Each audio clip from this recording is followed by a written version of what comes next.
포스텍 포스리 평화포럼 멤버 여러분, 그동안 편안하셨습니까?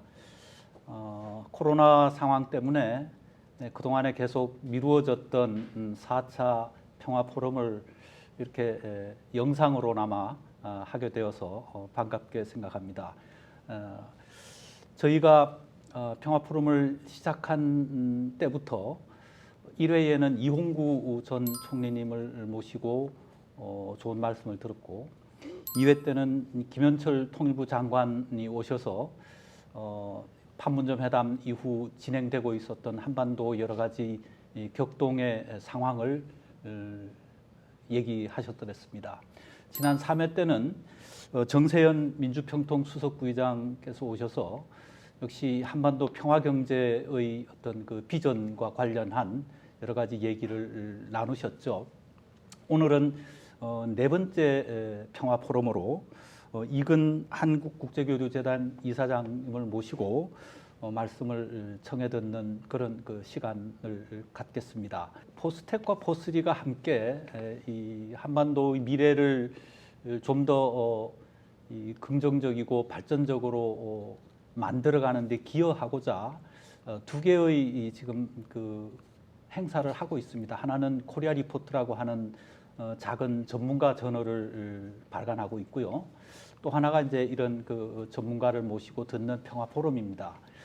오늘 이 네 번째 평화 포럼이 현재 여러 가지로 정말 격변하고 있는 한반도와 우리의 미래를 조망하는데 좋은 그 도움이 되는 그런 그 시간이 되었으면 좋겠습니다. 잠시 이근희 사장님을 좀 소개를 드리겠습니다.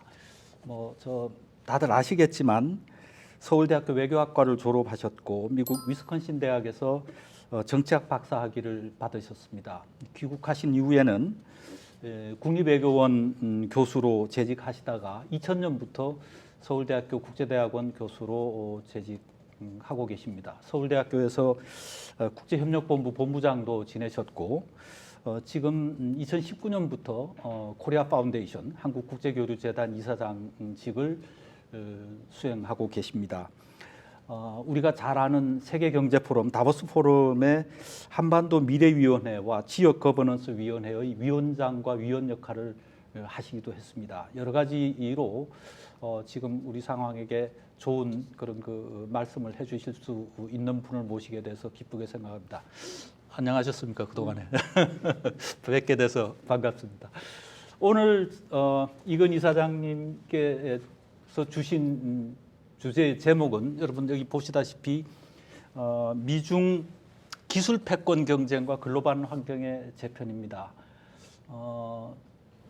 우리가 미중 패권 경쟁이라는 말은 참 많이 들어봤지만 기술 패권 경쟁이라고 하는 말이 가지는 참 그 묘한 그 중요성이 있지 않나 생각합니다. 특히 이건 이사장님께서 요즘 이 부분과 관련해서 여러 가지 중요한 글들을 이곳저곳에서 보여주고 계셔서 이 우리 평화 포럼 멤버 여러분들께 여러 가지로 의미 있는 그런 그 말씀을 해주시는 것이 되지 않을까 기대를 하고 있습니다. 먼저 이사님 잠깐 인사 한번 해주시고 시작하죠. 네, 안녕하세요. 네, 방금 소개받은 이근이라고 합니다. 이렇게 쟁쟁하신 분들이 현실 세계와 학문 세계에 당대에 가장 뛰어나신 분들이 제 앞에서 강연을 해주신 이런 그 좋은 평화 포럼에 초청해 주신 거에 대해서 감사의 말씀 우선 드립니다. 제가 그 미중 기술 패권 경쟁과 글로벌 환경의 재편이라는 주제를 이번 제 발표에 그 토픽으로 잡은 이유는 지금 그 한반도를 둘러싸고 있는 국제 환경이 가히 구한말 때하고 비슷한 수준으로 이 굉장한 지각 변동이 있을 것 같고, 그래서 그 지각 변동을 정확하게 이해하지 않으면 이 국제 환경에 제대로 적응하지 못해서 우리 국민들이 좀 힘든 나날을 보낼 수도 있을 것 같다라는 생각에서 그런 말씀을 드립니다. 제가 그 구한말대하고 비슷한 지각 변동이라고 말씀을 드린 이유는 구한말 때 저희는 그 중국 중심의 전 근대적인 뭐 유교권이라고 하면 유교권이라고 할 수 있습니다만은 그 세계 속에서 살고 있다가 갑자기 이 근대화의 물결이 밀려오고 또 뭐 만국 공법이라고 해서 국제법, 그 다음에 서양의 뭐 산업화된 기계 문명 이런 것들이 닥쳐오니까 그 변화하는 세계에 대한 이해를 갖지 못하고 과거에 이 유교 전 근대적인 이 패러다임을 가지고 대응을 하려다 보면서 굉장히 비극적인 국가의 운명을 맞았는데 지금도 그때와 비슷한 형태의 굉장히 다른 새로운 물결들이 밀려오고 있는데 과연 이 물결들을 우리가 제대로 이해하고 있는가, 그리고 우리의 대응이 과거의 패러다임에서 기초하고 있는 그런 대응이 아닐까 싶은 생각이 들어서 제 나름대로 이 새로운 물결을 좀 분석을 해서 한국의 대응 전략을 제시하고자 하는 그런 발표를 준비를 했습니다.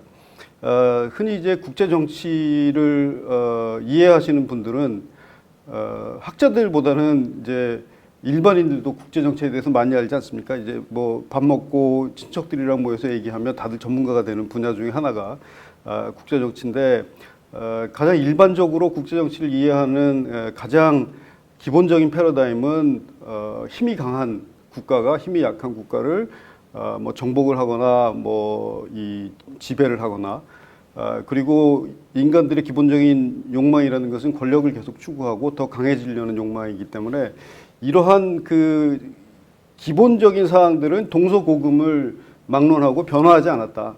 그래서 예전에 뭐 그리스, 아테네, 스파르타에서 일어났던 뭐 전쟁과 비슷한 것들이 지금도 비슷한 양식으로 일어날 것이고 또 사람들은 권력을 추구하다 보면 항상 이 권력끼리 충돌을 하다 보니까 언제든지 전쟁이 일어날 가능성이 있는 그런 세계를 국제정치의 세계라고들 이해를 하고 있습니다. 그런데 그것은 뭐 일반인들이 얘기할 수는 있는 국제정치 패러다임이지만 실제는 그것과 많이 다른 국제정치의 변화가 있어 왔습니다.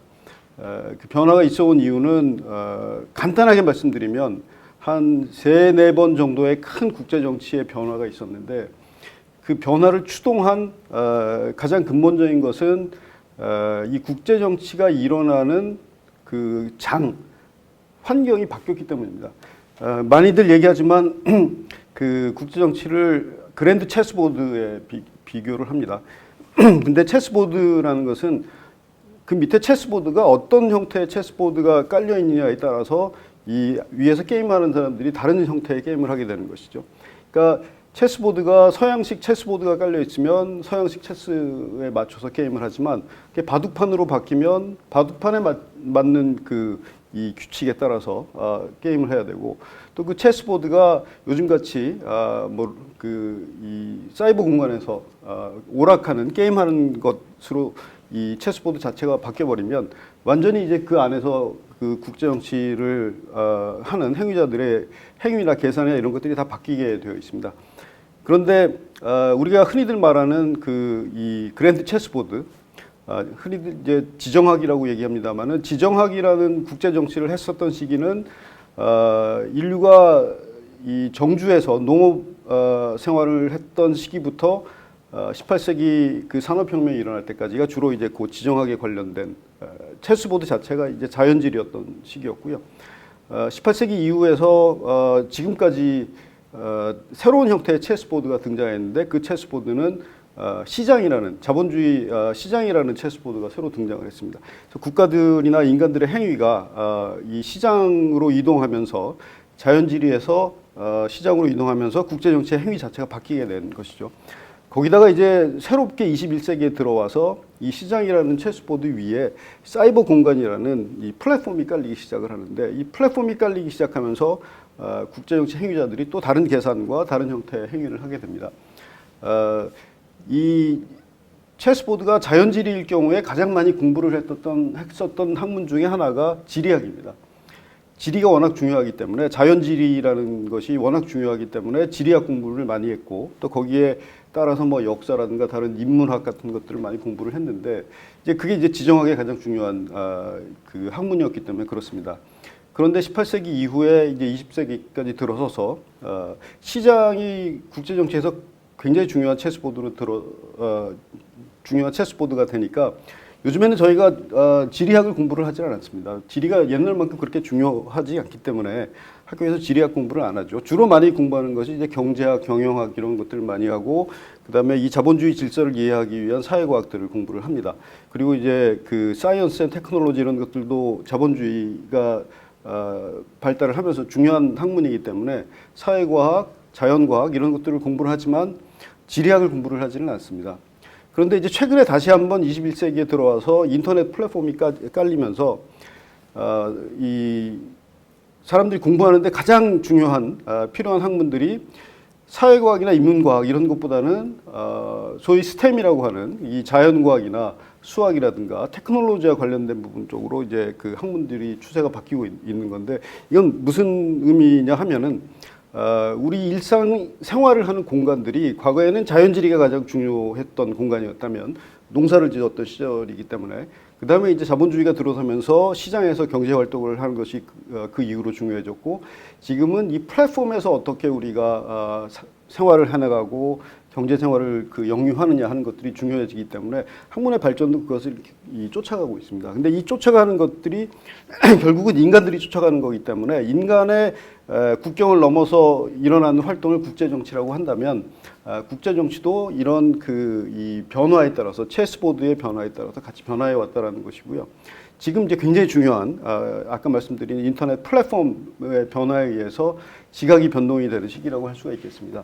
근데 제가 이 그 모든 변화를 오늘 다 말씀드릴 수는 없고 자본주의 시장이 들어온 이후에 국제 정치가 어떻게 바뀌었고 그 위에 요즘에 인터넷 플랫폼이 이제 그 위를 덮어쓰고 있는데 이 인터넷 플랫폼에 의해서 국제 정치가 어떻게 다시 바뀔 것인가 이 두 부분에 대해서만 말씀을 드리도록 하겠습니다.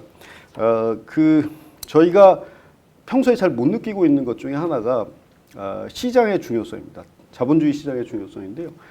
특히 자본주의 시장 중에서도 영어로 이제 generalized market이라고 표현하는 범용 시장이라는 것의 중요성이 매우 저희가 이제 그 관심을 가져야 될 부분인데요. 범용 시장이라는 것이 왜 중요하냐면 예전에는 저희가 경제 활동을 하기 위해서 뭐 물건을 만들거나 생산을 하게 되면 대부분의 경우 자기를 위해서 물건을 만들고 뭐 활동들을 하고 생산을 합니다.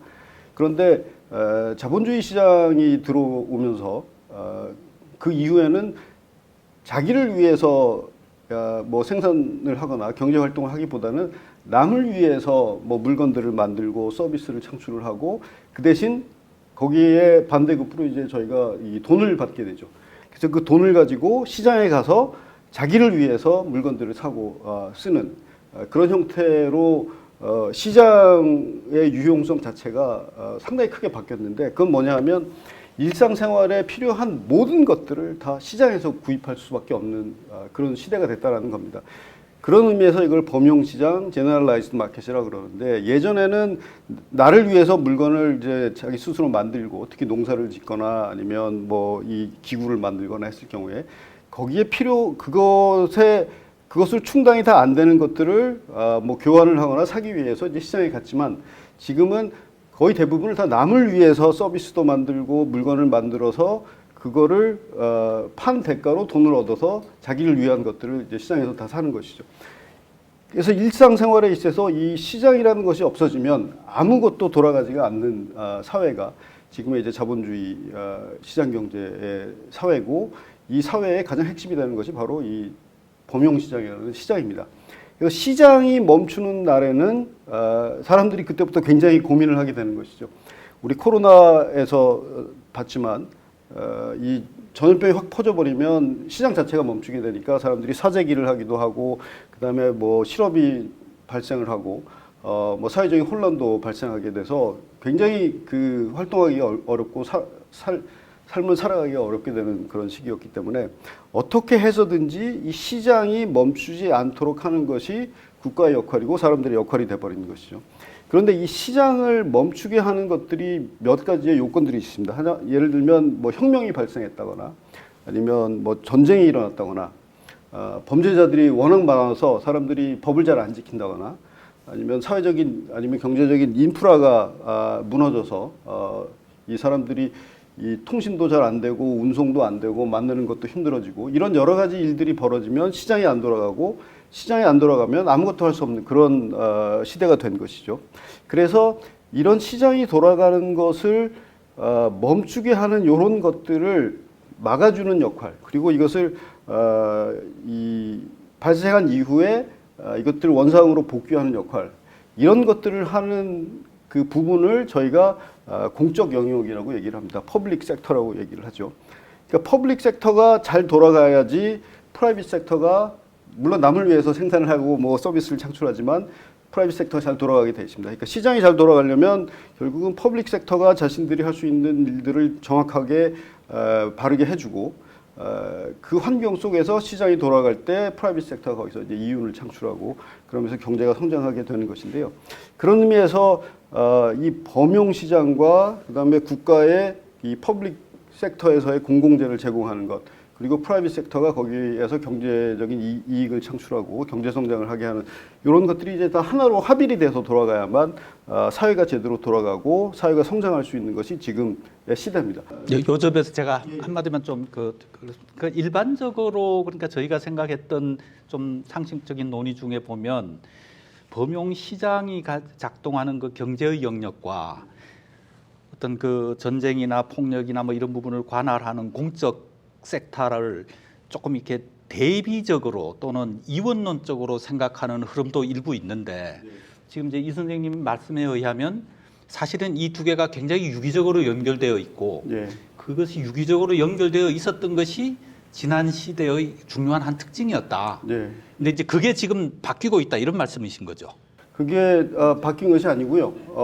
국가의 역할이 좀 다른 영역으로 확장이 될 것이라는 걸 이제 말씀을 드린 건데 이후에 이제 그 인터넷 플랫폼이라는 개념이 들어오면서 사실 이번에 그 코로나19 이후에 한국이 굉장히 선방을 잘하지 않았습니까? 선방을 잘한 이유는 다른 나라에 비해서 퍼블릭 섹터가 강했기 때문에 그렇습니다. 퍼블릭 섹터의 경쟁력이라는 게 유럽이나 미국이나 하다못해 일본과 비교해서도 퍼블릭 섹터가 강해서 시장이 계속 돌아간 측면이 있었던 거죠. 그래서 시장하고 프라이빗 섹터하고 퍼블릭 섹터는 상호 보완적으로 시너지를 발휘해서 나가야 되는 부분인데요. 제가 이 말씀을 왜 드리냐 하면 이 범용 시장이라는 시장이 지금까지 제가 말씀드린 거는 국내 시장을 말씀드렸지만 이게 전 세계적으로 합쳐져서 하나의 범용 국제 시장이 만들어진 질서를 20세기 후반에 저희가 자유주의 국제주의 질서라고 말씀을 이렇게 부르고 있습니다. 그러니까 그 전에 국제 질서하고 근본적으로 달라지기 시작한 국제 질서가 자유주의 국제 질서라는 건데 왜 그러냐 하면 국제 시장을 통해서 이 많은 국가의 국내 시장이 다 연결이 돼 버렸고 이 연결된 국내 시장 안에서 사람들이 국내 시장 안에서는 남을 위해서 뭐 서비스를 창출을 하고 물건을 만들지만 이 국제 시장 안에서는 다른 나라를 위해서 물건을 만들고 서비스를 창출하는 국가들이 생기기 시작한 거죠. 그러니까 이 범용 국제 시장에서는 국가들이 서로 다른 나라한테 필요한 것들을 팔고 만들어주고 거기에서 돈을 받아서 국제 시장에서 자기들이 필요한 것들을 뭐 기름을 사오기도 하고 뭐 옷을 사오기도 하고 장난감을 사오기도 하고 기계를 사오기도 하는 것이죠. 그러니까 이 범용 시장 안에서는 이 시장 안에 참여하고 있는 행위자들이 어찌 보면 공동 운명체가 돼버린 상황입니다. 그러니까 자기만을 위해서 생산을 하고 소비를 하는 것이 아니라 상대방을 위해서 생산하고 소비하면서 거기서 같이 발전해 나가는 이제 이런 그 국제 범용 시장이 생겨났는데 이렇게 국제 범용 시장이 생기게 되면 어떤 문제가 이제 발생하냐면 아까 제가 말씀드린 대로 국내 범용 시장을 멈추게 하는 요인들이 국제 범용 시장을 멈추게 하는 요인과 비슷하게 또 발생을 하게 됩니다. 그게 이제 뭐 전쟁이라는 것이 그렇고요. 그다음에 이번에 우리가 겪었던 팬데믹, 이 대규모의 이 전염병이라는 것이 그렇고, 아니면 어떤 특정 지역에서 뭐 혁명이 일어났거나 분쟁이 일어났을 경우에도 그렇고요. 아니면 일본에서 뭐 대지진이 일어났거나 중국이 대만을 침공을 한다거나 아니면 미국과 같이 큰 나라가 보호무역주의를 한다거나 이런 일들이 생겨나면 국제 범용 시장이 갑자기 멈추게 되고 그렇게 되면 바로 우리한테 직접 영향이 오는 것이죠. 우리가 팔아서 돈을 가지고 그 돈을 가지고 뭘 사야 될 그런 물품들을 구입을 못하게 되니까 당장 석유가 들어오지 않으면 우리가 아무리 쌀을 많이 갖고 있어도 밥을 지을 수가 없는 그런 상황이 되는 것이죠. 그래서 이렇게 다 엮여 있는 상황에서 이 범용 시장이 돌아가지 못하도록 하는 이 뭐 전쟁이나 뭐 보호무역주의나 이런 것들을 어떻게 막아내느냐 하는 것들이 국제 정치의 가장 중요한 임무가 되는 것입니다. 그러니까 국제 시장에서 퍼블릭 섹터라는 것을 만들어내야 되는 것인데요. 이 자유주의 국제 질서에서는 과거에는 이 국제 질서에서의 퍼블릭 섹터라는 것이 없었습니다. 다 각자 자기를 위해서 소위 말하는 민족주의와 셀프 인터레스트를 위해서 국가들이 움직였는데 지금은 서로 남을 위해서 생산을 하고 소비를 하고 뭐 같이 다 연결이 되어 있기 때문에 이 참여자들을 위한 퍼블릭 섹터가 필요하겠구나. 그래서 전쟁이 일어나면 전쟁을 방지해 주거나 아니면 가서 전쟁 문제를 해결해 주거나 그다음에 이 팬데믹이 일어나면 이 문제들을 국제 협력을 통해서 해결을 해 주거나 아니면 뭐 보호무역주의를 어떤 특정한 나라가 하면 보호무역주의 하지 못하게 국제적으로 협력을 해서 어떤 특정한 그 협약을 맺거나 FTA를 맺거나 뭐 이런 일들을 하게 되는데 그러니까 범용 국제시장이 돌아갈 때 이것들을 잘 돌아갈 수 있도록 퍼블릭 섹터를 만들어준 것이 소위 말하는 국제협력이라는 부분이고요.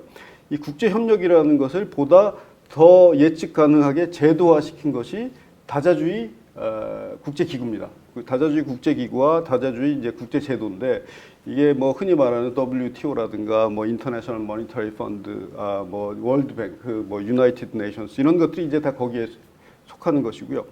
그래서 범용 국제 시장이 잘 돌아갈 수 있도록 퍼블릭 섹터를 만들어 주는데 가장 리더십을 발휘한 국가가 1945년 이후에 미국이라는 패권 국가였습니다. 그러니까 이 자유주의 국제 질서에서 말하는 패권 국가는 퍼블릭 섹터를 창출하고 퍼블릭 섹터가 제대로 돌아갈 수 있도록 리더십을 발휘하는 국가를 자유주의 국제 질서의 패권 국가라고 얘기를 합니다. 그런데 여기서 과거와 달라지는 또 굉장히 중요한 부분은 뭐냐면 군사력입니다. 예전에는 아까 제가 처음에 말씀드렸을 때 자연지리가 굉장히 중요한 지정학의 시대에서는 군사력이 보다 더 좋은 땅을 차지하기 위해서 뭐 공격을 하거나 아니면 그 땅을 보호하기 위해서 방어를 하기 위해서 군사력이 사용됐다면 지금 이 전 세계가 하나의 범용 시장으로 묶여 있는 상황에서는 안정을 제공하기 위해서 국내에서 치안을 제공하는 것과 마찬가지로 퍼블릭 섹터의 그 임무를 수행하기 위해서 국제적인 안정을 제공하는 역할을 군사력이 하게 됩니다. 그러니까 미국이 동맹을 갖고 있고 자국의 군사력을 다른 지역에 프로젝션을 하지만 그것이 다른 나라를 침공을 하거나 아니면 보다 더 나은 땅을 차지하기 위해서 하는 것이 아니라 국제시장이 잘 돌아갈 수 있도록 안정을 제공할 수 있는 안정화군으로서 이 군사력이 사용이 되는 것인데요. 그러다 보니까 굉장히 옛날식 사고방식으로는 이해하기 어려운 일들이 좀 벌어집니다. 예를 들면 어느 나라가 막 약해져가지고 막 혼란 상황이 오면 옛날 같으면 강한 국가가 약한 국가를 먹는 그런 국제 정치였기 때문에 가서 접수를 해야 되는데 요즘은 접수를 하는 게 아니라 평화유지군을 보내고 ODA를 줘서 그 나라를 안정화시킵니다. 어디에 뭐 혁명 같은 것들이 발생할 것 같으면 거기에 이제 뭐 항공모함이나 이런 거를 보내가지고 그 지역을 안정화시키고 하는 것들이 이제 미국이나 그다음에 나토, 미국 동맹군, 뭐 한미동맹, 미일동맹도 마찬가지입니다만 이런 그 군사력을 가지고 사용하는 것이 이제 안정화를 위해서 사용하는 것이죠. 즉 공공재를 제공한다는 의미에서 이제 군사력이 사용이 되는데 그거는 이제 바꿔서 얘기하면 이 자유주의 국제 질서 안에서는 전쟁이 옛날과 같은 대규모의 강대국들이 서로 붙는 대규모의 전쟁이라는 것이 굉장히 일어날 가능성이 낮다는 것입니다. 사실 1945년 이후를 보게 되면 이 시장이 제대로 돌아가게 하기 위해서 안정을 제공하는 군사력의 사용은 많이 있었지만 강대국들이 서로 붙어서 다른 나라를 접수하고 뭐 방어하고 하는 이런 형태의 대규모의 전쟁은 없었습니다. 1945년 이후에 현재까지 그런 전쟁이 없었죠. 그래서 이 자유주의 국제 질서 안에서는 이 중요한 국가들을 강대국들 간의 경쟁하는 국가의 관계로 보지 않고 스테이크 홀더라는 말을 붙여서 이 시장이 잘 돌아갈 수 있게 국제 협력을 하는 관계가 자유주의 국제 질서라고 이제 불러지는 것이고요. 이 자유주의 국제 질서를 제대로 돌리기 위해서는 아까 말씀드린 대로 국내 시장을 돌릴 때 필요한 퍼블릭 섹터가 있듯이 국제 시장을 제대로 돌리기 위한 퍼블릭 섹터가 필요한데 그것은 기본적으로 국제법이나 국제 규범에 의해서 돌아가야 한다라고 사람들이 생각하기 때문에 이 질서를 규범 중심 국제 질서라고도 얘기를 합니다. 자유주의 국제 질서 혹은 rules based international order라고 얘기를 해서 이번에 한미 정상회담 그 공동 성명을 보게 되면 자유주의 국제 질서라는 말 이외에 rules based international order라는 얘기들을 많이 쓰는데 그 이유는 이 국제 범용 시장을 안정화시키고 잘 돌리기 위한 퍼블릭 섹터를 만든다는 의미에서 그런 용어가 나온 것입니다. 그런데 이 자본주의 범용 시장의 또 하나의 중요한 부분은 뭐냐면 이 시장에 참여함으로 인해서 윈윈의 결과가 나올 수가 있는 것이죠. 그러니까 옛날의 경우에는 땅 떼먹기 하던 시절의 국제정치에서는 내가 더 비옥한 땅을 차지하면 저쪽 뺏긴 쪽에서는 비옥하지 않은 쪽으로 밀려나니까 이게 제로섬의 관계였는데 그게 이제 지정학 시대의 얘기지만 지금 이 자본주의 시장에서의 국가 간의 관계는 이게 성장을 하는 시장이기 때문에 이 시장을 잘만 이용하면 기존에 잘 살던 국가도 계속 경제 성장을 할 뿐만 아니라 후발로 추격하던 국가들도 경제 성장을 해서 같이 부유해질 수 있는 그런 질서가 된 것이죠. 윈윈의 질서가 생겨나서 그 혜택을 본 국가들이 한국을 포함한 뭐 아시아의 뭐 네 마리 용이라든가 그다음에 중국도 거기서 혜택을 본 것이고요. 그래서 이 자유주의 국제 질서 안에서는 국가들이 이 시장에 대해서 굉장히 첨예한 이해관계를 갖게 되고 그 안에서 어떻게 경제 발전을 서로 국제협력을 통해서 할 수 있느냐에 이 생각이 워낙 이제 그런 관심이 많아서 전쟁보다는 국제협력이 더 강조되는 그런 질서였다고 할 수가 있겠습니다. 그러니까 지금 선생님 하신 말씀이 우리가 일반적으로 자유주의 국제 질서라고 불렀던 그 질서는 흔히 일각에서 말하는 것처럼 그렇게 아나키한 뭐 아무런 국제적인 규범도 없이 각 국가들이 자기 이익을 그 위해서 각축하는 그런 시대가 아니고 사실은 국가 간의 협력과 어떤 그 글로벌 거버넌스를 위한 조밀한 시스템들이 만들어져서 그 전통적인 의미에서의 그런 그 전쟁 이런 것보다는 어떤 그 국제적인 그 상호주의, 다자주의 이런 부분들이 자리 잡는 좀 그런 시대였다.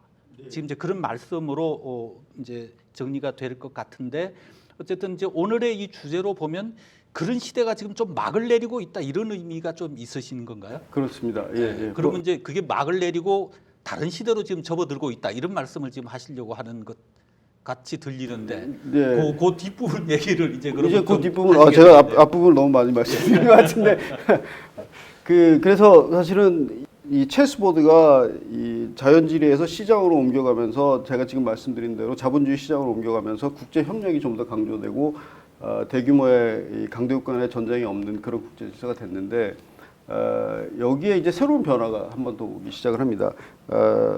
그 전에는 자유주의 국제 질서 하에서는 일본이나 독일이나 EU 같은 국가들이 이 시장을 이용해서 강대국이 되면 예전의 이론이나 패러다임으로 봤을 때 미국이랑 한바탕 붙었어야 되는데 붙지를 않았거든요. 그 이유는 왜냐하면 다 윈윈의 질서였기 때문에. 그런데 이게 인터넷 플랫폼이라는 것이 등장하면서 제로섬의 형태로 좀 바뀌기 시작을 합니다.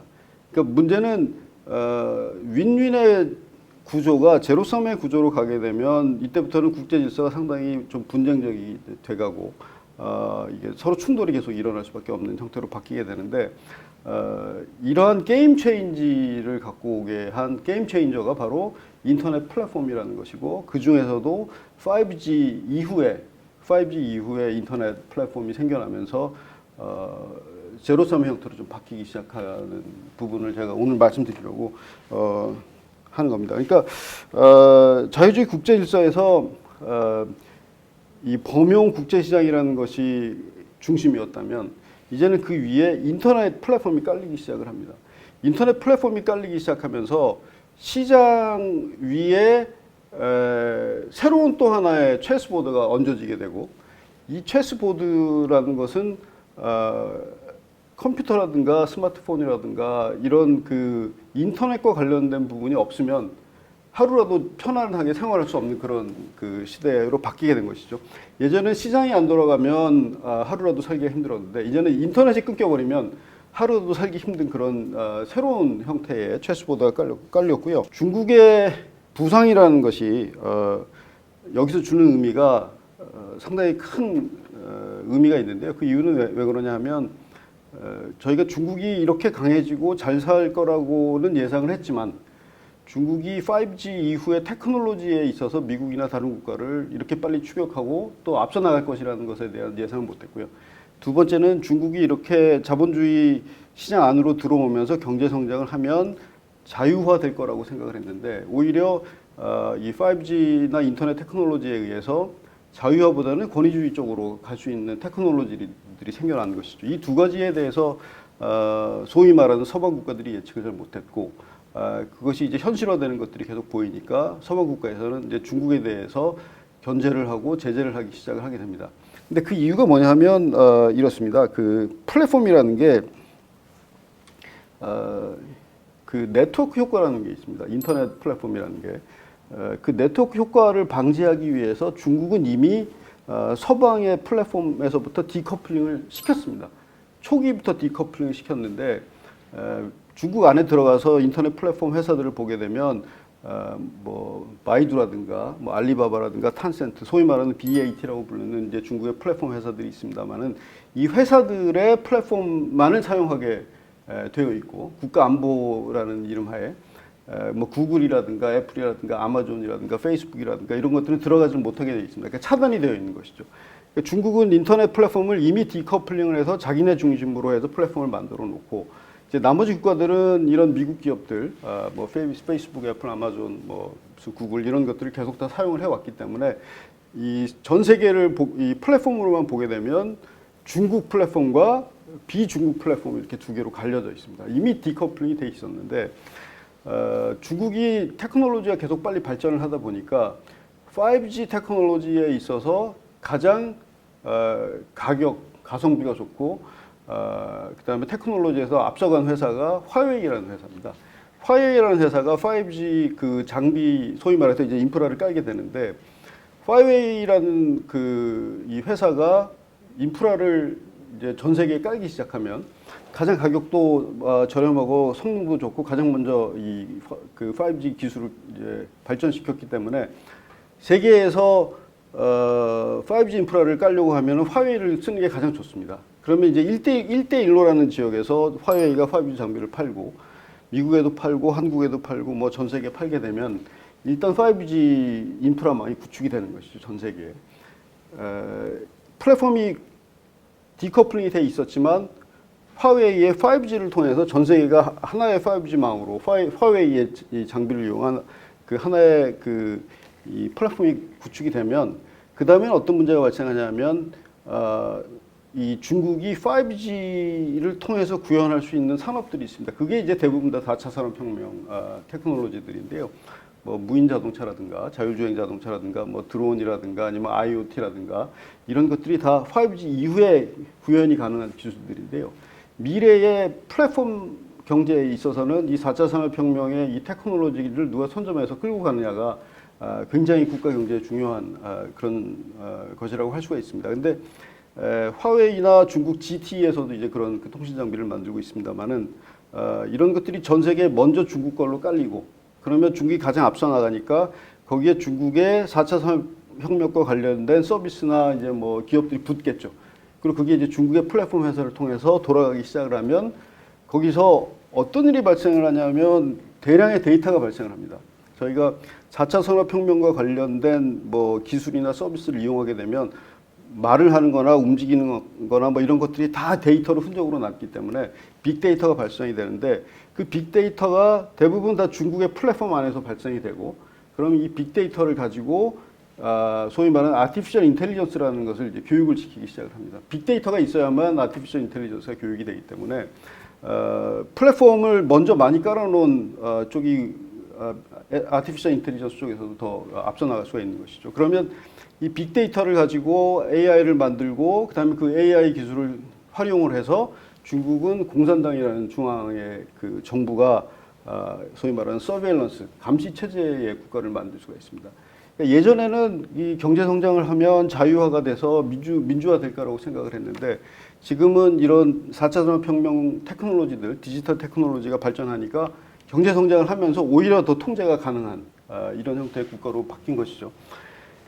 그러다 보면 전 세계의 상당히 많은 부분에서 중국의 5G망이 깔리고 그 위에 중국의 4차 산업혁명 관련된 기업들이 가고 거기서 빅데이터들이 나오고 거기서 아티피셜 인텔리전스가 커지고 기술이 좋아지고 또 중국은 이 빅데이터를 처리할 수 있는 테크놀로지를 갖게 되고 뭐 안면 인식 기능을 갖고 있는 뭐 장치를 여기저기 달아서 감시 국가가 되고 이렇게 되면 중국 자체가 소위 권위주의 국가이기 때문에 전 세계의 상당수 이 5G 플랫폼 안에 들어가 있는 경제를 갖고 있는 국가들은 중국의 감시 체제 안으로 들어가게 되는 것이죠. 그래서 미국 사람들이 요즘에 많이 얘기하는 것이 이제 디지털 권위주의와 디지털 민주주의를 얘기하는데요. 중국이 디지털 권위주의로 가게 되고 또 중국의 플랫폼 안으로 우리가 들어가 버리면 경제가 이렇게 접속이 되게 되면 우리의 민감한 프라이빗 정보들이 다 중국으로 넘어가서 주권 국가이지만 사실상 인터넷 플랫폼 안에서는 주권이 없어지는 그런 이제 결과가 발생하게 되는 것들을 이제 우려를 하게 되는 것이죠. 그래서 미국 정부가 트럼프 정부 때부터 가장 먼저 시작한 중국에 대한 제재가 그전에는 인터넷 플랫폼이 디커플링 돼 있다가 5G로 다시 이걸 하나로 리커플링을 시키는 것을 다시 디커플링을 시키려고 하는 게 트럼프 정부의 행정부의 대중국 제재였습니다. 그래서 화웨이 장비를 쓰지 말라고 하고 GT도 이제 제재를 가하고 이 5G 테크놀로지와 관련된 장비 회사들에 대한 제재를 다 하기 시작을 하죠. 그 다음에 5G 테크놀로지가 앞으로 6G 이후로 더 발전하기 위해서 가장 중요한 부품이 바로 반도체입니다. 반도체는 5G 테크놀로지 이후에 있어서 가장 중요한 부품일 뿐만 아니라 아티피셜 인텔리전스에 있어서도 아무리 빅데이터가 많이 들어가도 반도체가 작동을 하지 않으면 AI가 발전을 할 수가 없기 때문에 앞으로 가장 중요한 부품이 반도체가 될 수밖에 없는데요. 그래서 반도체 공급망을 이제 재조정을 해서 중국으로 5G 이후에 필요한 반도체들이 공급이 안 되게 이제 동맹국들을 이렇게 묶어나가기 시작합니다. 그게 얼마 전 이제 바이든 행정부에서 공급망 재조정이라는 이름으로 해서 이제 그 재조정이 되고 있는 부분인데요. 근데 공교롭게도 이런 이 반도체 기술 부분에서 최첨단 기술과 공장을 갖고 있는 나라들이 뭐 한국, 대만, 일본, 뭐 유럽에 있는 뭐 네덜란드라든가 이런 국가들이기 때문에 미국의 전통적인 동맹들을 중심으로 해서 이제 공급망을 재편을 하는 것이죠. 그러면 중국은 화웨이가 미국의 제재로 인해서 이제 거의 망하다시피 했고 5G 쪽에서는 뭐 GT도 뭐 제재를 당했고 그다음에 반도체가 공급이 안 되기 때문에 이 이후에 5G 테크놀로지에서 미국을 앞서서 나가기가 굉장히 힘들어졌습니다.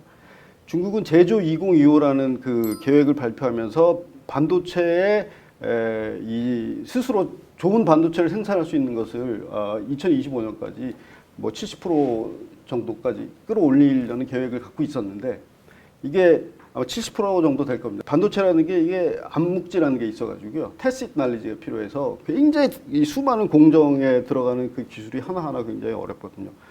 아무리 중국이 따라오고 싶어도 따라오기 어려운 기술이 바로 이 반도체 기술입니다. 그래서 이 미국이 공급망을 재조정을 해가지고 중요한 반도체가 중국으로 넘어가지 못하게 하면 일단 5G망이 중국을 중심으로 깔리는 것을 막을 수가 있는 것이죠. 그럼 그 이후에는 어떻게 가느냐? 미국은 이 동맹국을 중심으로 해서 좀 민주적인 형태의 5G망을 깔고 거기에 이제 혁신 기업들이 달라붙어서 상당히 오픈된 형태의 그런 인터넷 플랫폼 시장 경제를 갖게 되고 그다음에 여기서 발생하는 데이터나 그다음에 뭐 프라이버시 문제나 이런 것들을 비교적 분산된 형태의 자유주의적인 방식으로 관리를 하는 이런 질서를 만들어 나가려고 하는 것이 이제 미국의 구상이고요.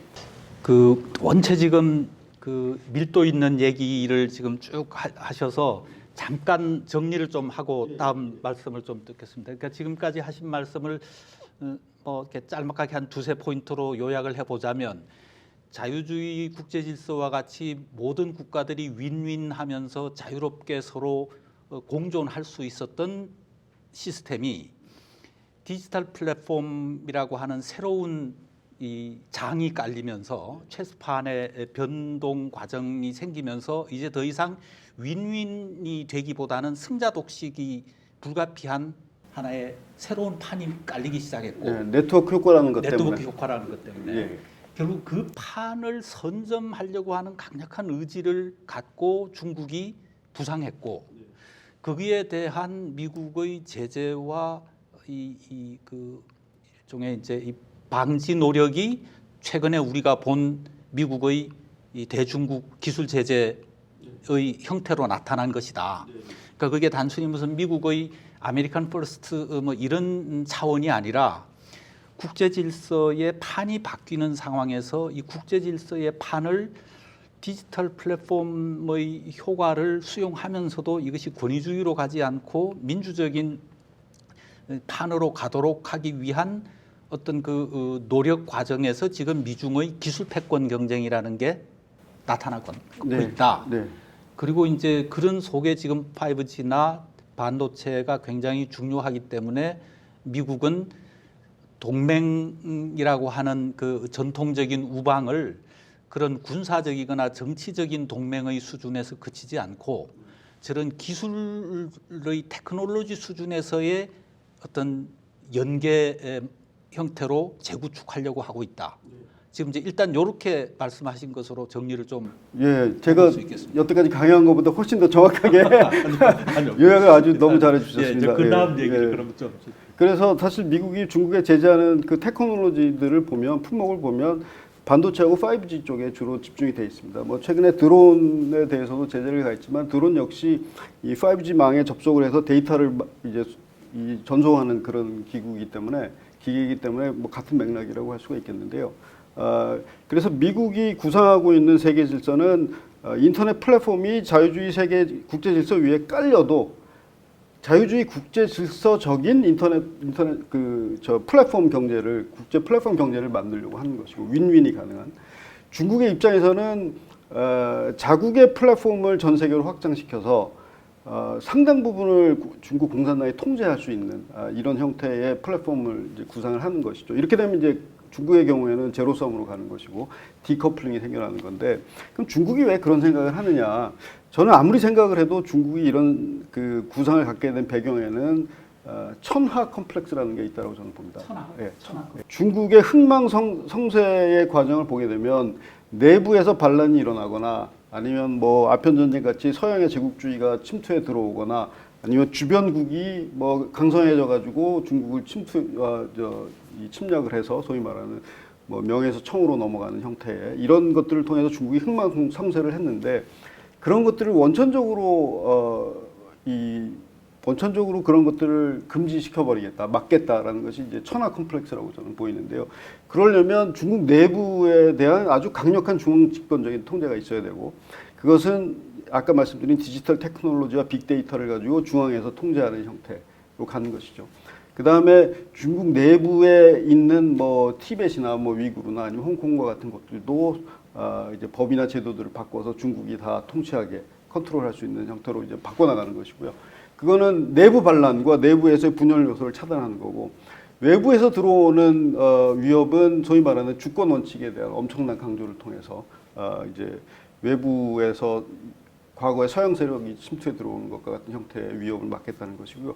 그 다음에 이제 주변국이 강성해져서 침략해오고 들어오는 것들은 이런 인터넷 플랫폼을 이제 중국화 시켜가지고 그 안에다가 경제들을 다 접속을 시켜서 중국화 시켜버리는 것이죠.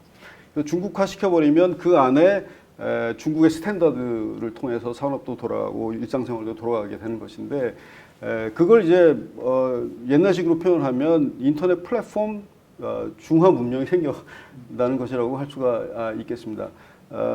그래서 중국의 경우에는 아까도 말씀드린 대로 주권의식이 굉장히 강한데 만약에 중국이라는 기존의 자연지리적인 국경을 넘어간 인터넷 플랫폼에도 주권 원칙을 중국이 적용할 것인가 저는 적용할 가능성이 굉장히 높다고 봅니다. 그게 최근에도 이제 계속 드러나고 있는데요. 얼마 전에 이제 천안문 사태에 대해서 뭔가 기념을 하려고 하는 외국에서의 행사들이 좀 있었는데요. 그 외국에서 그 행사들을 한 것들이 인터넷 상에서 행사들이 일어난 경우들이 좀 있습니다. 이제 그 코로나 사태, 이 코로나 때문에. 그럼 중국에서는 이 인터넷 안에 들어가서 이런 행사들을 하는 것들을 다 차단을 시켜버리고 국가 안보라는 이름으로, 아니면 뭐 자기네 인터넷하고 바로 접속되지 않은 경우에도 뭐 어떤 여러 가지 방법들을 통해서 잠시 중단이 되게 한다거나, 그런 그 행사들이 인터넷 플랫폼 안에서 이런 일들을 하는 것들을 보면 아마도 이 플랫폼에 대한 주권을 중국이 행사할 가능성이 있고, 그렇게 되면 그 안에 들어가 있는 현재의 주권 국가들, 미래 한국이 그렇게 될 수도 있습니다만, 이런 국가들을 포함해서 상당 부분이 중국의 통제하에 놓이게 되는 이제 위험성이 있는 것이죠. 그래서 저의 주장은 그런 식으로 중국이 플랫폼을 가지고 통제를 하는 세계 속으로 들어가는 것보다는 현재로서는 디커플링을 해서 자유주의 진영 쪽에서 미국과 함께 자유주의 국제질서적인 플랫폼 경제를 만드는 데 동참을 하고, 그런 의미에서는 이번에 한미동맹, 그 한미 정상회담에서 나온 조인트 스테이트먼트는 굉장히 잘 만들어진 조인트 스테이트먼트입니다.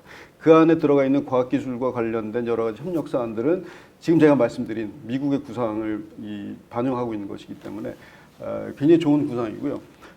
그래서 나중에 아마 중국이 디커플링된 세계에서 어떤 반응을 보이느냐가 관건이 될 텐데, 중국이 다시 자유주의 국제 질서 안으로 접속해 들어올 때, 그때는 아마 리커플링이 다시 시작이 될 겁니다. 이 리커플링이 되는 것은 이 두 개로 갈라져 있었던 인터넷 플랫폼 시장이 다시 하나의 인터넷 플랫폼 시장으로 접속이 되고, 그걸 통해서 자유주의 국제 질서가 다시 이제 가동이 되는 것인데, 그걸 위해서 아마도 플랫폼이 두 개의 다른 표준으로 가지만 이게 서로 인터오퍼러빌리티가 다시 컴패터블 해질 수 있는 그런 테크놀로지들을 같이 함께 개발을 하면서 이 두 개의 플랫폼들이 발전이 될 가능성이 굉장히 높습니다. 그래서 잠시 동안은 이제 제로섬의 형태로 국제 질서가 갈라지겠지만, 이게 시장이라는 것은 결국은 넓은 시장들을 차지하고 이윤을 창출해야 되기 때문에 다시 붙을 수밖에 없습니다. 자본주의 시장이라는 전제 하에서는.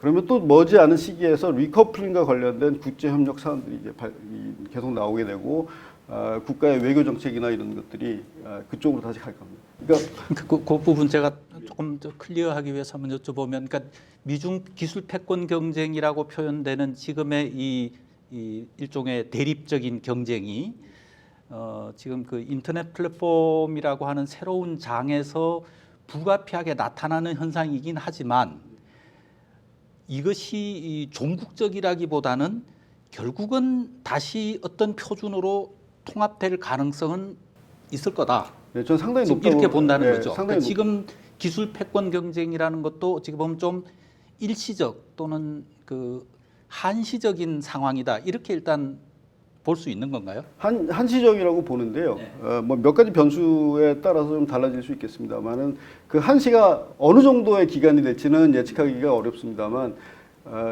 그렇게 짧지는 않을 것 같습니다. 뭐 한 몇십 년 정도 갈 수도 있고요. 그렇지만 이게 결국은 두 개가 다 시장이기 때문에 시장은 붙을 수밖에 없습니다. 시장은 붙을 수밖에 없고, 이걸 붙이는 것 역시 테크놀로지로 가능하기 때문에 컴패터블한, 표준이 컴패터블해질 수 있는 테크놀로지로 다시 붙을 것이다. 그러니까 그때도 저희가 염두에 두긴 둬야 되는데, 붙는 데 있어서 가장 중요한 전제 조건은 중국이 자유주의 국제 질서를 받아들이느냐 안 받아들이느냐에 딸려 있다고 저는 보고 있습니다. 그러면 저 곧 다시 그 아까 말씀하신 부분에 이제 이어서 약간의 질문을 하나 드리면, 지금 어쨌든 그동안에 쓰셨던 글 중에 보면, 최근에 미국의 그런 강력한 중국 제재라든지 또 한미동맹을 기술적인 측면에서 중시하는 그런 목소리들에 대해서 우리 사회의 일각에서는 이제 미국과 중국 어느 한편에 너무 강하게 커밋하는 것은 한국의 큰 전략상 좀 어려움이 있다.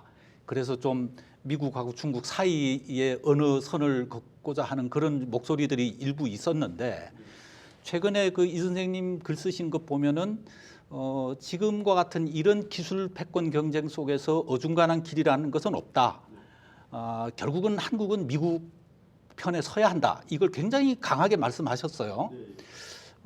그래서 이제 그걸 아까 말씀하신 그런 맥락에서 보면은 수긍이 가는데 이제 일각에서는 어쨌든 한국의 지금 경제 의존이 중국이 뭐 제일 시장이고 언제 중국과 그 큰 무역의 관계가 있는 데다가 이번 한미 정상회담도 굉장히 그 의의를 높이 평가하면서도 많은 전문가들이 이구동성으로 지적하는 것 하나가 이제 중국의 리액션에 대해서 어떻게 대응할 것인가를 또 우려하는 목소리를 다 얘기를 하고 있기 때문에 지금 그 이 선생님의 이런 그 판단, 그러니까 기술 패권 경쟁이 적어도 앞으로 몇십 년은 불가피하게 윈윈이 아니라 제로섬 게임으로 갈 가능성이 크고 여기에서 한국은 어쩔 수 없이 어쨌든 미국 중심으로 가는 곳에 강하게 커밋해야 된다고 본다면 이 중국과의 관계는 그러면 어떻게 관리해야 한다고 보는지 여기에 대해서 조금만 더 설명을 해주시면 좋을 것 같습니다.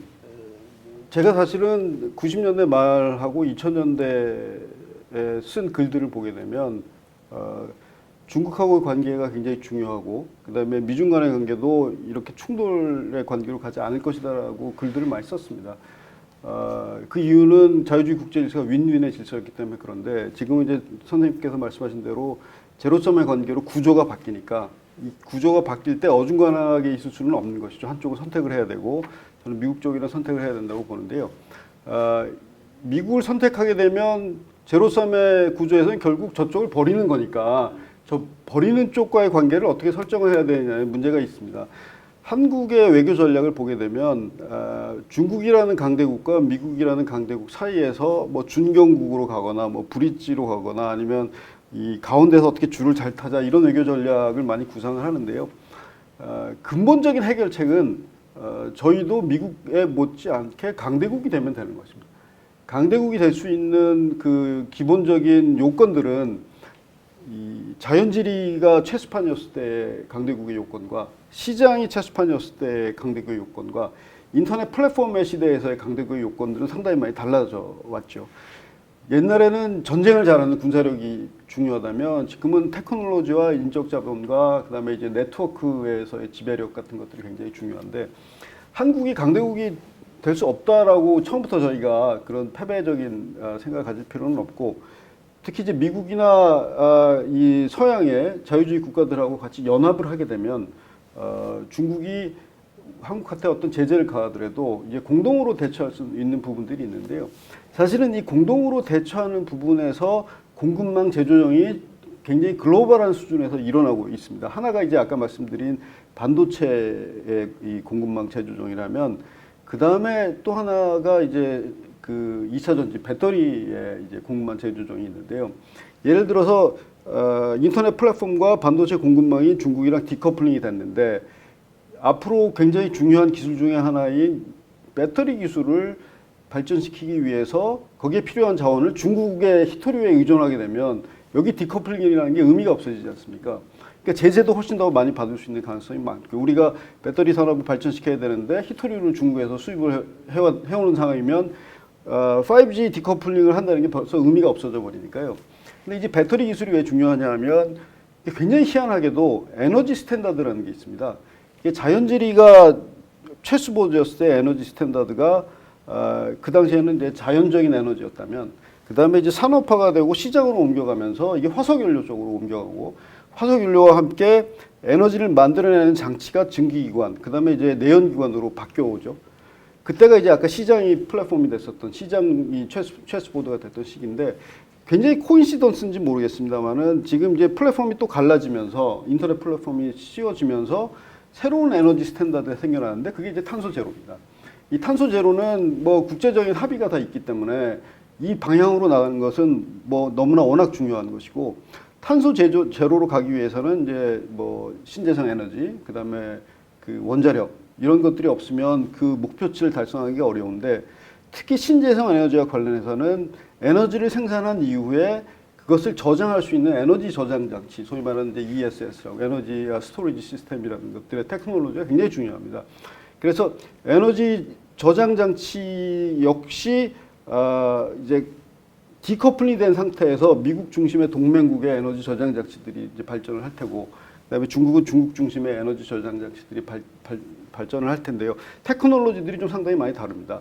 그러면 그 배터리에 있어서도 공급망을 이 디커플링된 안에서 갖고 있어야지 중국으로부터의 제재라든가 중국의 의존도를 또 같이 줄이는 것이죠. 앞으로의 그 4차 산업혁명 이후의 이 경제 구조는 반도체나 뭐 인터넷을 중심으로 한 뭐 이 IoT, AI 이런 것뿐만 아니라 요 배터리 경제라는 게 너무 중요해지는 상황이어가지고요. 이 두 개가 빠져버리면 이 돌아가기가 힘든 그런 플랫폼인 것이죠.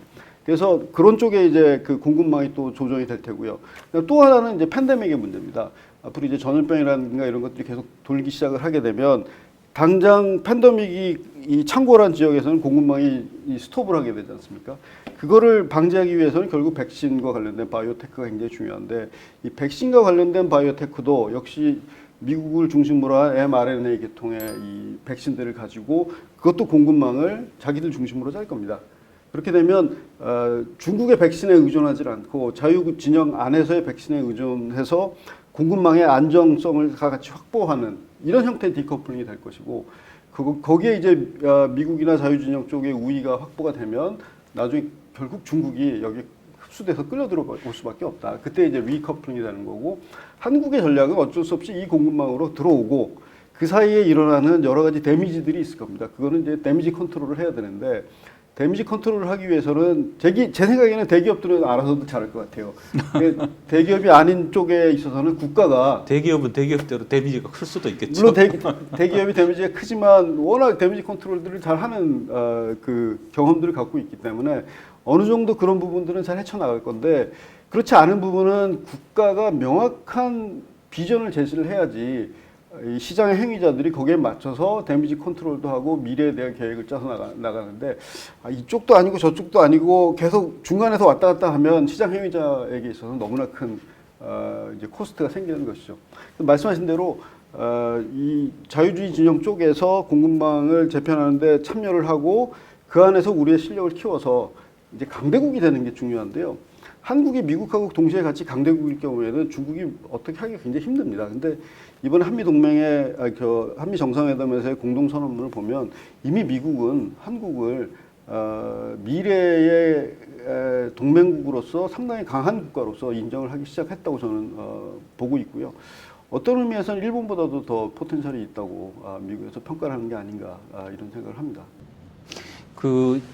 지금 이건 이사장님 말씀은 여러 가지 의미로 좀 새로운 측면이 있는 것 같아요. 기존의 논의들하고 비교해 보면 지금 뭐 미국이 일본보다 어떤 의미에서 한국을 좀 더 강하게 파트너로 인정할 정도로 느껴질 수 있는 부분이 있다, 이런 말씀도 일반적인 평가하고는 좀 다른 측면일 수도 있고, 저도 이번 한미 정상회담의 그 내용들을 보면서 분명히 이게 굉장히 새로운 내용들을 많이 담고 있구나 하는 느낌을 좀 받긴 했는데, 그래서 이제 결국 선생님 그 말씀을 지금 들으면은 약간 그 새로운 형태의 21세기 정치 경제학 같은 느낌을 좀 받거든요.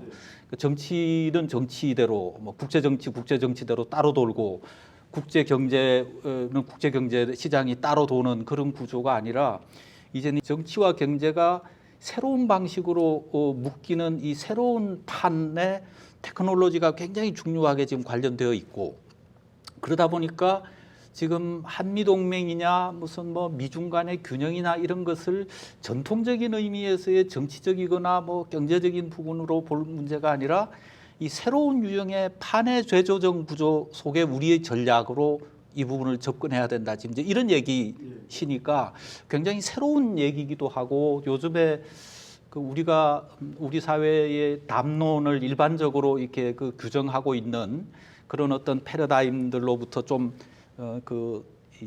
다른 시각을 갖게 만드는 그런 굉장히 저는 의미 있는 말씀이라고 생각하는데, 바로 이게 신선하기 때문에 다른 면으로 보면은 여전히 우리 사회의 많은 사람들이 가지고 있는 실감에 비추어 보면 이게 기술 패권이라든지 이런 디지털 플랫폼의 이 변화라고 하는 부분을 파악하면서도 미중이 어쩔 수 없이 이 제로섬이 될 것이라고 하는 예측 자체가 조금 너무 다친 것 아닌가. 혹시 이게 디지털이라고 하는 이 그 기술 효과 자체가 미중의 어떤 그 정치 군사적인 패권을 넘어설 수 있는 어떤 그 제3의 어떤 공간 이런 것이 가능한 지점이 있지 않을까 이런 얘기도 사실은 할 수는 있을 것 같은데 기술 패권 경쟁을 꼭 제로섬으로 보는 거에 대해서 여전히 좀 의아해하거나 좀 이거 너무 전통적인 시각이다라는 반발도 있을 것 같아서 거기에 대해서 조금만 더 부연 좀 설명을 해주시면. 전통적인 경제와 관련된 부분들은 그래도 느슨한 연결들은 계속 가 있을 겁니다. 예를 들면 관광 산업이라든가 인적 교류라든가 아니면 뭐 화석 연료의 공급이라든가 뭐 식량을 무역에 의존해서 하는 부분들 이런 부분들은 그래도 계속 연결이 될 텐데 이제 미래의 가장 중요한 산업이라고 할 수 있는 4차 산업혁명과 관련된 플랫폼은 제로섬으로 갈릴 거고 거기와 관련된 뭐 5G나 반도체나 아티피셜 인텔리전스나 2차 전지나 뭐 이런 쪽의 부분들은 어쩔 수 없이 미국의 공급망으로 이제 가는 것이고요. 그 과정에서 우리가 앞으로의 리커플링을 위해서는 중국하고의 이런 느슨한 형태의 연결점들은 계속 확보를 하고 나가야 된다는 것이죠. 그게 이제 외교력이 필요한 부분인데 중국 쪽에서는 아마도 계속 요구를 할 겁니다. 우리 쪽으로 들어와라. 안 그러면 이것도 다 끊어버리겠다. 그때 이제 어떤 이제 전략들을 가지고 우리가 미국이나 우방들과 함께 중국에 대응하는 문제가 있을 것이고요. 제3의 지역이라는 것은 사실 가능하긴 했었습니다. 근데 조금 지금은 늦은 것 같은데 플랫폼이라는 것은 중국 플랫폼과 미국 플랫폼만 가능한 것이 아니고 제3의 플랫폼도 사실은 가능했거든요. 그걸 뭐 동남아 국가와 엮든지 아니면 EU와 같이 엮어가지고 스탠다드를 플랫폼 스탠다드를 같이 만들면 되는데 사실은 그런 그 전략들을 좀 제시를 한 적이 있었거든요 옛날에. 근데 지금 이제 중간에서 왔다 갔다 하다가 이런 것들도 다 놓치고 또 미국의 영향력이 워낙 강하다 보니까 결국은 미국 쪽 플랫폼과 중국 쪽 플랫폼으로 이제 양분되는 형태가 될 수밖에 없는 것이고요. 근데 저희가 냉전 때도 사실은 제로섬의 시대였고 그 냉전 기간 동안 대한민국 한국 경제가 가장 많이 발전한 시기였습니다. 사실. 그래서 이게 두 개로 나눠진다는 거에 대해서 너무 이제 두려움을 갖기보다는 이걸 어떻게 잘 활용을 해서 한국이 보다 더 경쟁력 있는 국가로 나올 것이냐. 아마도 제가 아까 뭐 일본보다 한국이 더 미래가 이 가능성이 큰 거라고 말씀드린 이유 중에 하나는 일본이 물론 테크놀로지도 우수하고 여러 가지 부분에서 우수한데 이 4차 산업혁명과 관련된 뭐 크리에이티브 인더스트리 쪽은 한국이 예상을 뛰어넘고 계속 이제 승승장구하고 있거든요. 뭐 K-팝뿐만 아니라 뭐 드라마도 그렇고 영화도 그렇고 컨텐츠와 관련된 부분도 그렇고 그래서 글로벌 컨텐츠 산업의 메카를 만들기 시작하면 한국이 상당히 가능성이 있다. 저는 그렇게 보고 있습니다. 그 이번 한미 정상회담 결과와 관련해서 하나만 좀 더 여쭤보고 싶은데 한미 정상회담 결과가 나온 다음에 이제 그 뭐 우리 국내외 여러 논평들 중에 뭐 잘했다 잘못했다 이런 문제를 떠나서 그 한미 정상회담의 내용에 대한 평가 중에 많은 사람들이 공감하는 것이 한국이 그동안에 미중 사이에 좀 전략적 모호성을 표방하는 입장에서부터 확실하게 미국 쪽으로 발을 디뎠다. 그것이 이번에 좀 나타났다. 이런 얘기들을 많이들 얘기하는 것으로 들리고 또 이제 그런 어떤 그 전환을 지금 이사장님께서는 굉장히 잘한 거다. 그건 정말 그 당연히 그렇게 가야 할 것을 같다. 이렇게 평가하시는 것으로 저도 이해가 되는데 그 이제 이사장님께서는 지금 어쨌든 현 정부에서 또 임명이 되셨고 아마 이제 그 안에 여러 가지 이제 그 정보들 분위기들도 좀 아실 터인데 실제로 우리 그 현 정부 안에서도 그런 어떤 그 입장 뭐 선회라고 표현을 해야 될지 아니면 과거에 좀 모호했던 것을 이번에 좀 더 명확하게 한미 동맹을 강화하는 쪽으로 스탠스를 이렇게 그 뚜렷하게 한 부분을 정말 그 기꺼이 이런 분위기로 지금 수용을 하고 있는지 아니면 뭔가 좀 릴럭턴트한 분위기가 있는지 사실 좀 궁금하거든요. 어떤 것 같습니까? 그거는 제가 어떤 일이 발생했는지는 잘 모르겠고요. 내부에서 어떤 결정 과정을 통해서 이런 그 결과가 나왔는지 잘 모르겠고요. 뭐 결과적으로는 좋은 공동 성명이 나왔고 또 그 후속 조치들이 바로바로 또 진행이 되고 있더라고요. 예를 들면 그 퀀텀 기술이라는 얘기가 나옵니다. 한미 정상회담에서 이게 그 국제 정치 외교 차원에서 보면 거의 과학기술 협정 수준의 이제 공동 성명문이 나왔는데 거의 이제 퀀텀 기술이 나오는데 뭐 내부의 정책 결정 과정과 상관없이 후속 조치들을 계속 이제 하고 있다는 면에서는 매우 긍정적이라고 봅니다만 퀀텀 기술은 인터넷 플랫폼의 보안에 있어서 가장 중요한 기술이 퀀텀 기술입니다. 물론 그것과 다른 기술도 다른 차원의 유틸리티도 많이 있지만 그런 부분에서 미국이랑 같이 지금 협력을 하고 나가고 있고 뭐 바이오도 마찬가지고요. 그런 점에서는 결과적으로는 상당히 좋은 공동성명이 나왔다고 보고요. 한 가지 걱정되는 것은 우리가 미국에 이렇게 가까워지면 가까워질수록 북한은 중국이랑 가까워질 수밖에 없을 겁니다.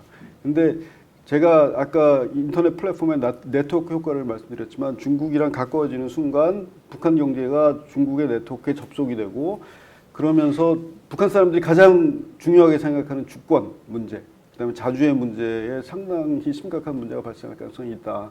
그리고 아마 북한 핵에 대한 통제도 중국이 굉장히 강한 영향력을 갖게 될 우려가 있어서 아마도 한반도의 평화 프로세스에도 구조적인 뭔가 균열이 생기지 않을까 하는 부분이 좀 우려되는 부분입니다. 네. 지금 말씀하신 부분은 사실 우리가 남북 관계를 앞으로 전망하는 데 있어서도 굉장히 중요한 포인트 같습니다. 뭐 지금 교착되어 있는 남북 관계를 우리가 2018년 그 판문점 프로세스 이후가 뭔가 막혀 있다고 답답해하는 것이 대체적인 얘기이지만 사실은 그 어간의 변화도 지금 말씀하신 이 플랫폼의 변화라고 하는 것이 거기에 개입되어 있는 것이고 미중의 기술 패권 경쟁이라고 하는 것이 진행되는 속에서 바뀌는 것이니까 남북 관계의 그 미래를 보는 것도 좀 이런 유형의 새로운 접근과 시각이 확실히 필요할 거다. 뭐 그런 생각은 저도 뭐 공감이 될 수 있고 많은 분들이 아마 공감할 수 있지 않을까 생각을 합니다. 다만 이제 아까 말씀하신 대로 이 시기가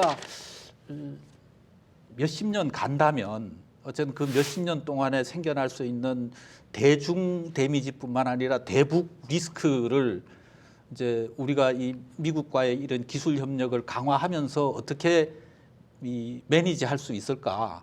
이제 그것을 해낼 수 있는 외교력이나 또는 거버넌스 능력이 얼마나 이게 충실히 확보될 수 있을까? 이제 이 과제는 과제대로 역시 남는 문제가 아닐까 이런 생각이 좀 들긴 합니다. 네, 앞으로는 아마 외교안보 정책이 곧 경제 정책이 되는 그런 시대라고 봐야 되겠죠. 과학기술 정책도 마찬가지고요. 예. 그 하나 좀 더 여쭤보고 싶은 것이 지금 어쨌든 기술 패권 경쟁이라는 측면에서 지금 이제 이런 그 새로운 기술과 그것으로 인한 플랫폼이 글자 그대로 세계 질서의 어떤 그 판을 바꿀 정도로 중요한 변수라고 이제 볼 때 한국의 이 테크놀로지 수준, 한국의 수준을 지금 어느 정도로 그 역량을 좀 평가하시는지. 그러니까 이게 어쩔 수 없이 이 당분간 기술의 이 표준과 플랫폼을 형성하는 것은 미국과 중국 이 두 진영일 거다. 한국이 아무리 뭐 일부 부분에서 그 기술과 그 좀 역량이 있어도 결국은 어느 한 곳에 들어갈 수준이지. 이 한국이 무슨 뭐 기술 표준을 뭐 이 새롭게 아까 제3의 어떤 그걸 만든다든지 그런 유형의 어떤 그 기술 강국으로 갈 가능성 이런 부분을 생각하는 것은 너무 과한 것인지 아니면 충분히 그런 잠재력도 보고 좀 접근할 필요가 있을지 그건 어떻게 보십니까? 제가 뭐 과학기술 쪽의 전문가가 아니니까 테크놀로지 전문가가 아니니까 뭐 그 얼마나 전문적으로 답을 드릴 수 있을지는 잘 모르겠습니다만은 뭐 IT 역량이라는 거는 이미 오래전부터 한국의 기술력을 인정을 했고요. 미국에서 요즘에 나온 얘기 중에 5G 테크놀로지에 관련해서 미국의 테크놀로지가 한국에 엄청나게 뒤져 있다라는 얘기들을 미국이 한국에 비해서 뒤져 있다. 네, 뒤져 있습니다. 5G 쪽에 있어서는 특히 뭐 삼성과 같은 기업과 비교했을 때, 그 다음에 이 4차 산업혁명과 관련된 다른 부분들도 생각보다는 우리 프라이빗 섹터가 강해서 굉장히 세계적인 수준으로 빨리 나가는 것 같아요. 서양의 경우에는 인적 자원의 공급과 그 다음에 퍼블릭 sek터하고 프라이빗 섹터가 같이 하나로 돼서 돌아가는 부분들이 밸런스가 좀 잘 안 맞아 있는데 특히 퍼블릭 섹터가 많이 망가졌습니다. 유럽이나 미국 같은 경우에. 한국의 경우에는 아직까지도 퍼블릭 섹터 경쟁력이 강하고 그것이 이번 정부에서도 코로나를 헤쳐나가는 과정에서 많이 보여줬는데 정치가 좀 엉망이지만 그럼에도 불구하고 이게 돌아갈 수 있을 정도의 역량은 아직 있는 편이어서 앞으로 제 생각에는 이 저희의 젊은 인력들이 실력들을 발휘할 수 있는 그런 분위기와 환경이 된다면 저는 일본을 머지않아 능가할 수 있는 수준의 그런 그 국력을 갖게 되지 않을까 이런 생각을 합니다. 특히 문화 크리에이티비티 쪽에서는 굉장히 뛰어나다고 봐야죠. 이제 거의 이제 마무리 쪽에 뭐 다가왔습니다만은 하나 이제 뭐 들으면서 생각나는 것이 어쨌든 이게 기술 패권 경쟁이 단순히 미중의 문제가 아니고 전 세계의 판이 바뀌는 이슈이고 그 부분에서 테크놀로지가 굉장히 중요하다고 본다면 결국은 저 판을 주도하는 그 주도 에이전트도 국가나 시민사회 이런 것과는 별도로 이 기업이 엄청나게 중요한 그 액터가 될 것 같아요. 지금도 뭐 이런 5G나 무슨 이 반도체나 이런 것을 결국은 혁신하고 주도하는 것은 다 기업들이고 민간 섹터인데 이제 그런 의미에서 보면 뭐 저희 포스코도 결국은 이제 그런 민간 섹터에서의 뭐 2차 산업의 아주 큰 그 대기업이지만 지금 이런 3차, 4차의 지금 산업의 어떤 그 비전을 갖고 있고 뭐 수소 사업화라든지 여러 가지 지금 이제 프로젝트를 구상을 하고 있는 것으로 알고 있는데 어쨌든 한국의 이런 그 기업들이 지금 어떻게 보면 저 패권 경쟁과 앞으로의 새로운 플랫폼을 만들어가는 데서 정부와 시민사회 못지않는 이제 액터가 될 것 같은데 이 앞으로의 어떤 그 대응과 관련해서 한국의 이 기업 특히 이게 기술을 창출하고 실현해 나가는 그런 기업들이 좀 가져야 할 또는 뭐 앞으로 좀 주목해야 할 역할이나 어떤 그런 것들이 뭐가 있을지 뭐 그런 얘기를 조금 해주시면은 또 저희 이 포럼을 주로 경청하시는 분들이 우리 최정우 회장님을 비롯해서 이 포스코 중요한 지금 CEO들이 여기 멤버로 계시기 때문에 또 여러 가지 그 참조할 만한 얘기가 될 것 같은데 요 기술 패권 경쟁 속에서 글로벌 기업이 뭔가 좀 새롭게 생각하고 대응해야 할 포인트들을 좀 얘기해 주신다면 어떤 게 가능할까요? 지금 뭐 선생님 말씀하신 대로 한국을 이 정도의 선진국 수준으로 끌고 온 거는 기본적으로 저는 프라이빗 섹터라고 봅니다. 기업이 여기까지 끌고 왔고요. 다른 부분들은 그 기업의 노력의 혜택을 많이 받은 것 같아요. 뭐 학계도 그렇고 뭐 정계도 그렇고요. 그런데 4차 산업혁명 이후에 가장 중요한 거는 데이터가 될 것 같습니다. 그래서 이 데이터와 관련된 부문들, 그러니까 기업 경영에도 그렇고, 매니팩처링도 그렇고, 그 다음에 뭐 프라이버시의 문제도 그렇고, 새로운 혁신의 문제도 그렇고, 이런 것들이 아마 다 데이터를 중심으로 해서 데이터를 어떻게 프로세싱을 하고 그 데이터를 가지고 아티피셜 인텔리전스를 어떻게 더 경쟁력 있게 만드냐 하는 부분들이기 때문에 뭐 포스코든 뭐 어떤 기업이든 간에 다 아마 데이터가 굉장히 중요해질 것이라고 보고요. 여태까지 한국의 기업들을 보게 되면 이게 대량 생산의 시대에서는 이 시장에서는 민주주의적인 기업보다는 좀 권위적인 기업들이 훨씬 더 경쟁력이 있습니다. 그래서 뭐 좀 상명하달식의 이 통제가 잘 되는 그런 기업들이 좀 장기 플랜도 짜고 뭐 안 되는 걸 되게 만들어 나가고 하면서 삼성이나 이런 대기업들이 커왔지만 앞으로의 시장은 과연 그런 형태의 이 권위주의적인 조직이 잘 경쟁력을 가지고 앞서 나갈 수 있는가에 대해서는 조금 의문이 좀 생기기 시작해요. 워낙 이제 데이터라는 것들로 통해서 이 관리가 될 수 있는 그 기업이 되기 때문에 상당 부분 젊은 사람들이 자신의 능력을 발휘할 수 있고 아마도 가버넌스 구조 자체도 좀 수평화되고 더 유연해지는 이런 쪽으로 가야 되지 않을까 싶은데요. 아마도 핵심은 데이터에 있지 않을까 이런 생각을 합니다. 오늘 이건희 사장님 말씀을 들으면서 뭐 이미 우리 사회에서는 꽤 기술이 가지는 그 중요한 그 임팩트를 특히 코로나 때문에 더 많이 실감하고 있는데 뭐 일상생활도 그렇고 우리 뭐 강의도 다 지금 회의도 다 디지털로 하고 있는 이런 상황인데 이걸 이제 국제 정치와 세계 정세가 흘러가는 앞으로의 변화 속에 이 테크놀로지 문제를 아주 핵심 변수로 지금 끼워 넣는 것의 필요성, 이걸 지금 특별히 오늘 말씀하신 셈이고, 그 과정 속에 지금 미중의 지금 경쟁이 놓여 있다. 그래서 이 미중 경쟁을 단순히 무역 분쟁이나 뭐 미국과 중국이 누가 더 이익을 많이 차지하느냐에 대한 그런 그 경제적인 게임의 문제를 넘어서서 앞으로 세계의 판이 만들어지는 과정으로 이 테크놀로지 경쟁을 보자라고 하는 것은 굉장히 중요한 것 같고, 그런 테크놀로지의 그 표준화라고 하는 것은 어쩔 수 없이 당분간은 제로섬의 성격이 있을 거다. 그걸 확실하게 보고 한국이 자기 대응을 할 필요가 있다.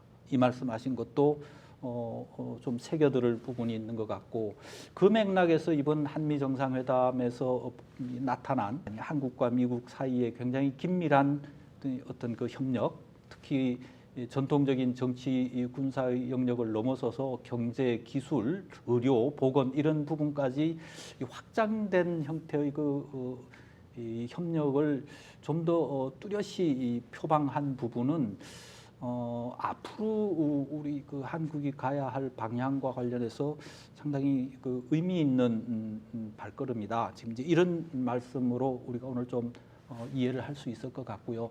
다만 이제 그 과정에서 많은 분들이 이 언급한 부수적으로 따라올 수밖에 없는 리스크와 데미지들은 우리 사회의 정부는 정부대로, 또 시민사회는 시민사회대로, 또 기업은 기업대로 그것을 적절히 대응하면서 조절하고, 그러나 큰 판이 흘러가는 방향에 대해서는 정확히 읽으면서 대응할 필요는 있다. 이런 말씀으로 오늘 얘기가 좀 정리가 될 것 같습니다. 제가 한 가지만 예. 더 말씀을 드리면, 좀 약간 불안한 부분이 있어서 말씀을 드리면, 제가 기업 경영이나 뭐 테크놀로지의 미래에 대해서 말씀드린 거는 전문가의 입장에서 말씀드린 게 아니기 때문에 그 부분은 좀 뭐 유보적으로 하셔도 좋은데, 과거에 자연지리, 그러니까 지정학이 중심이었을 때 시대의 영웅들은 군인들이었습니다. 뭐 알렉산더 대왕이든 뭐 유럽에 가면 동상으로 기리는 사람들은 그 당시의 영웅들은 다 군인들이었고요. 그 다음에 시장으로 플랫폼이 바뀌면서 뭐 카네기라든가 뭐 멜론이라든가 이런 그 기업가들이 뭐 대학의 이름도 붙고 아니면 뭐 건축물도 남기고 해서 영웅들이 기업가로 바뀌었습니다. 근데 앞으로 이 4차 산업혁명 이후 테크놀로지가 중심이 되는 시대에서의 영웅들은 빌 게이츠나 스티브 잡스나 일론 머스크 같은 사람들이 이제 영웅으로 남을 텐데요. 한국이 앞으로 미래가 있다면 한국에도 뭐 네이버라든가 아니면 이수만 뭐 회장과 같은 뭐 크리에이티브 인더스트리라든가 한국의 일론 머스크, 한국의 스티브 잡스들이 많이 나오면 많이 나올수록 한국이 강대국으로 가고 있다는 증거가 되는 것이기 때문에 그러한 방향으로 국가의 앞날을 좀 생각을 하면 좋지 않겠나 이런 말씀을 드립니다. 결국 그게 이제 기술 패권 경쟁 속에서 우리 포지셔닝을 강화시킬 수 있는 힘이 되기도 할 것이고요. 예.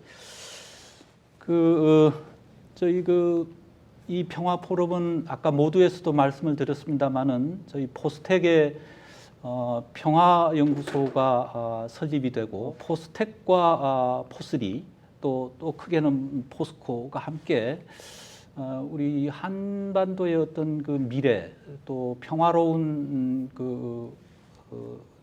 한국의 어떤 장래를 만들어 가는데 좀 기여하려고 만든 그 프로그램 중에 하나입니다.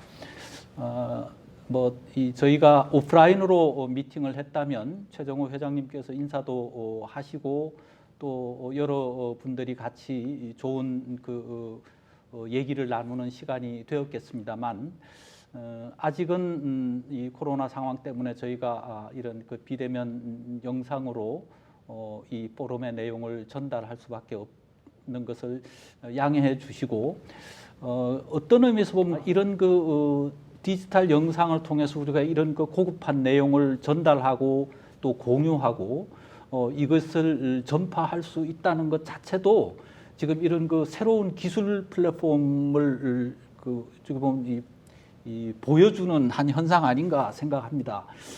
비록 그 직접 만나지는 못하지만 다들 건강 잘 지키시면서 이 변화하는 상황을 잘 지켜보시다가 우리가 이 상황이 좀 더 관리가 되면서 함께 모이게 되면 또 우리가 앞으로의 한반도와 또 그 미래 또 평화를 위한 여러 가지 지혜들을 같이 나누는 그런 시간이 올 수 있으리라고 생각합니다. 그때까지 모두 평안하시기를 빌면서 오늘 이근희 사장님과 의 평화 포럼을 마치겠습니다. 다시 한번 이 제목이 참 주는 함의가 있는 것 같아요.